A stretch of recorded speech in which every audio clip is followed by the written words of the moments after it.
வணக்கம். நல்லா இருங்க. பொதுவாக நம்ம வீட்டில் யாரோ ஒருத்தர்கிட்ட இல்லை ஒரு சில பேர்கிட்ட மட்டும் நம்ம அதிகமாக சண்டை போடுவோம், நம்ம அதிகமாக கோவப்படுவோம், நம்ம அதிகமாக எமோஷன் ஆகும். அந்த நபரும் நம்மக்கிட்ட அதிகமாக கோவப்படுவாங்க, அதிகமாக எமோஷன் ஆவாங்க, அதிகமாக சண்டை போடுவாங்க.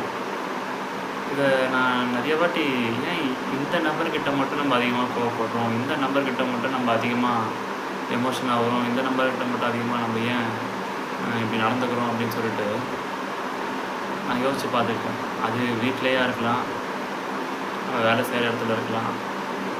ஆனால் அவங்க பார்த்தோன்னா நமக்கு ரொம்ப நெருக்கமான ஆளாக இருப்பாங்க. அவங்ககிட்ட மட்டும்தான் நம்ம அதிகமாக அந்த கோபத்தை வெளிப்படுத்துவோம். இது ஏன் நம்ம நெருக்கமான ஆளுக்கிட்ட மட்டும் நம்ம ஏன் இப்படி நடந்துக்கிறோம்? இப்போது நம்ம நெருக்கமான ஆளை இல்லைனாக்கா அவங்ககிட்ட நம்ம கோவப்பட்டு நம்ம பட்டு விலகி போயிடணும். ஆனால் இந்த நபர்கிட்ட மட்டும் நம்மளால் விலகி போக முடியாது, கூடவே தான் இருந்தாகணும். உதாரணத்துக்கு மாமியார் மருமகள், கணவன் மனைவி, இல்லை அப்பா பையன், இல்லை அம்மா பொண்ணு, ஆஃபீஸில் பார்த்தீங்கன்னாக்கா ஒரு நல்ல ஃப்ரெண்டு,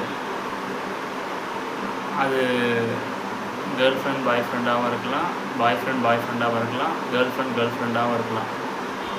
இவங்ககிட்ட மட்டும்தான் அதிகமாக வரும். அவங்கள விட்டு நம்மளால் விலகி போகவும் முடியாது. ஆனால் பக்கத்தில் தான் இருப்போம்.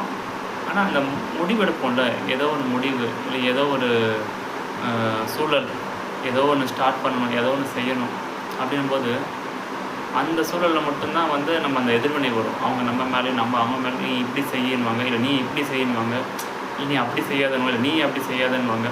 நீ ஃபஸ்ட்டு செய்யன்னு சொல்லுவாங்க, அவங்க நீ ஃபஸ்ட்டு செய்யன்னு சொல்லுவாங்க. இப்படி நம்ம மாற்றி மாற்றி சண்டை போட்டுட்ருக்கோம். நீ செய்கிறது சரியில்லை அப்படின்வாங்க, நீ தான் செய்கிறது சரியில்லை அப்படின்வாங்க. இது ஏன் இந்த மாதிரி நடக்குது?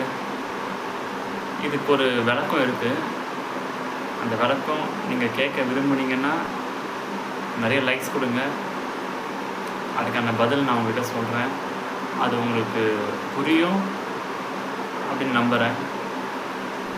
கண்டிப்பாக நிறைய லைக்ஸ் கொடுங்க, நான் சொல்கிறேன். பாய்.